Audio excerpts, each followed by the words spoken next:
Alafia, Che, Salam Alaikum, Alaikum Salam. In this short clip, we're going to talk about divination. There's a bunch of different divinations that could be done. As initiated priests, we do the divination with the Delogun, which you saw in one of the clips in Global Witches. Another one will be Obi, which is with the coconut. You have at the cola nut too that they use. You can use what the Babalaos use, is the Elecule. You also have you could do readings with the corn, the aguado. That's what we call aguado. It's many different kind of forms.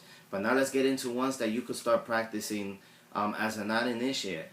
The first thing, like I tell everybody, you have to build your relationship with Egu, with your spiritual guides. Everybody got their own spiritual guides. Not everybody's spiritual guides is the same. So it's very important that you build your relationship with that spirit. You should put up what's called a bóveda. Bóveda consists of the 7 cups going around with one bigger one in the center with the crucifix, or it could be 9. Each person is different, but a natural one, a neutral one that you could do, if you don't know exactly which is the one you need, is the one with 9, because the number 9 represents Egu, and it represents Oya, represents the spirits, the 9 rays of the sun. On your bóveda, you always keep on Mondays a white candle. You could put a little bit of rum. Food offerings that your passed away family members used to eat. First plate of food.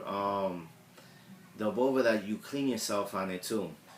Well, even the bóveda on its own is a divination tool too, because when you're sitting there and you're concentrating in front of your bóveda, you focus in the main cup in the center. And when you're there, you really gotta let your mind go, okay? Just focus, let your mind go. And within time, you'll start hearing the spirits talking through your own thoughts. And you'll know, sooner or later, you'll know the difference when it's your own thoughts and then when it's actually the spirits talking to you. And visions will come out there. Again, it's all depending how developed you have your psychic ability or your sixth sense or whatnot. That's one way. Another way that people do water child people that are spirits of water, they'll have a bowl of water, the candle, a little bit of Florida water, or any spiritual incense you have, and they'll concentrate. And again, like the bowl with that, they'll be able to see things through the water. All right. You have to try to find out what's your safe zone and what you feel better, what attracts you to be able to do your divination. You could also use fire. I love fire. Fire. You could look at into the fire, and the fire speaks to you. The fire shows you a lot of things. Next time you make a fire, if you ever do make a fire, look into it. That fire speaks to you. It's power. Ache. Fire is good. Purity. Also candles. You can read candles too. There's ways to read candles. You could use cards. When you use like gypsy cards, you lay them out. There's a certain way of doing it, but if you're not initiated, then just find the way that works for you. The simplest way is to have the person shuffle those cards, and then you until they feel they want to stop, or until you feel you want to stop. If you're reading yourself, it's until you feel that you want to stop, and you break it into 3. The first one is going to represent past, the second one is going to be present, and the last one will be the future. You flip it over, and you start looking at the cards, and you let your mind go, that the spirits are going to talk to you through those images in the card and stuff. Another one, you could grab, this is a good one, this is easy that you could try, anybody could try. Get a pen and pencil and paper, light a candle, and put a glass cup of water. Pray for your spiritual guides to be with you, and guide your hands, and close your eyes, and then just start scribbling. Scribble till you feel that you want to stop. After you stop, you're going to look into that paper and see what messages come out there. Sometimes it's the names of the spirits of the day comes out with speaking, and sometimes it will be just images that's popping up in there. There's also with the mirrors. You can look into a mirror. If you're a child of Ochun, it's one of the people that does do this, but just because you're not a child of Ochun, I mean you can do it, give it a try. And you focus into there. It's like a magic horn that we have, the paleros, that use the VTT mensu. So a mirror that's with a horn, and inside the horn has the magic secrets in there. The third eye of the Ganga. There's many different ways of divination, many different ways. There's people that even in their dreams, the spirits come and talk to them and give them their messages through dreams. And it's funny we started talking about the empaca because I saw a clip. I don't talk about people and I start in trouble, nothing like that.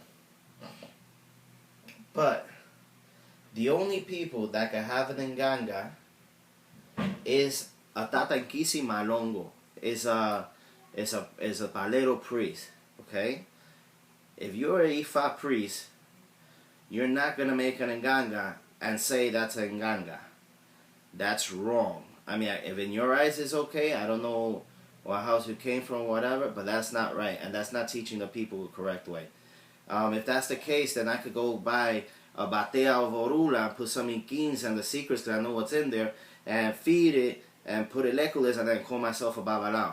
I'm pretty sure you're gonna feel the same way that I'm feeling about you right now, or anybody that's a babalao and it's not scratched to put together a ganga and use Congo terminology and say, well, I'm a Ifa priest, I can have that, or I'm a santero and I can have that. No, if you're not scratched, you do not have your palo mayombe ceremonies done, okay? Geyo, tata, alright? You cannot build a fundamento. It is not an enganga. Now, yes, you putting it together, that's called a caldero espiritual, okay? A caldero espiritual, not a fundamento, not an enganga, not a quindembo. No way, no how. That's just not right. But like I said, for each their own. But for the people that are learning and really want to learn the right way, that's not the right thing to do, because that has special seals that only the paleros could do. Patipemba, it's a palo Congo term. It's not Ifa term, it's not Santo term, it's not Peritismo term. The same way in Voodoo, what they call firma, for their firma is the veves. But for us, the paleros, it's called patipemba. And that patipemba has to be, once you draw it, you have to say the incantations, the moyubas on it. You have to invoke these spirits to be able to build that fundamento. Okay? And no, it's not an Ifa. I don't care what letter you said that you get, whatever. I don't know where the hell somebody will come up with something like that. It is not right. Guys, don't do that. Do not do that. Whoever wants to do their thing and in their head is okay, as long as it's no you guys that are learning and coming up, forget about it. You cannot do that. It's wrong. Okay? Just had to say a little something about that, but that's not the only one. Back to this. Yeah, there is calderos espirituales, but it has nothing to do with palo mayombe, or it's called an enganga. Okay? Just wanted to throw that out there, guys. Alright, back to this. Yeah, so you have to build up your spiritual frame. You have to do your ancestor altar, the bóveda. Very important to have that. Find yourself the book that's called the Collected Prayers from Allan Kardec. That they have the Spanish version and they got the English version. It's not expensive at all. But anybody dealing with the spirits should have that book, because that's going to help you a lot to invoke these spirits. Alright? And flowers. Another thing, you could use what's called the white flowers with cocoa butter, honey, a little bit of rum, coconut milk if you don't have holy water. You put that at the foot of the bóveda and you put a white candle in the center. You know, make sure you go like this with the white flower petals and make that essence in that water, and you take a bath with that, usually for 7 to 9 days. That's to clear your spiritual path and give you strength to your spiritual frame and bring your spiritual guides closer to you, and for you to see more clearer. This is just ways as not initiates could do. As an initiated palero, I would do what's called awangongoro, and awangoro we'll do a special thing in there and we wash our eyes with it to give us the spiritual sight, the VTT. What else? But that's basically it for now. Ache, salam alaikum, malaikum salam. Till next time.